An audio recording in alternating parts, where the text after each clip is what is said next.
স্মৃতির পাতায় মনে রাখার মতো একটা দিন কাটাতে চান? তাহলে সোনারগাঁয়ে বড় সর্দার বাড়ি হতে পারে আপনার পরবর্তী গন্তব্য। এই জায়গাটায় পা রাখলে মনে হবে সময় যেন একটু থমকে গেছে। এখানেই দাঁড়িয়ে আছে বড় রাজবাড়ি, এক রাজকীয় অতীতের সাক্ষী। এক একটা দেয়ালে, এক একটা কারুকাজে লুকিয়ে আছে শত বছরের ইতিহাস। আর জায়গাটা শুধু ইতিহাসেই নয়, ছবি তোলার জন্যও অসাধারণ। যেখানে তাকাও শুধু সিনেমাটিক ফ্রেম, সাথে প্রিয়জন থাকলে তো কথাই নেই। প্রতি মুহূর্তটাই মনে রাখার মতো।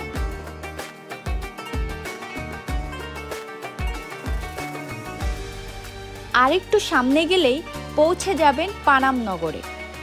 এই জায়গায় প্রতিটি দেয়াল যেন একটা গল্প বলে। প্রাচীন আর্কিটেকচারের দারুণ মিলন। এক একটা মোড় যেন সিনেমার লোকেশন।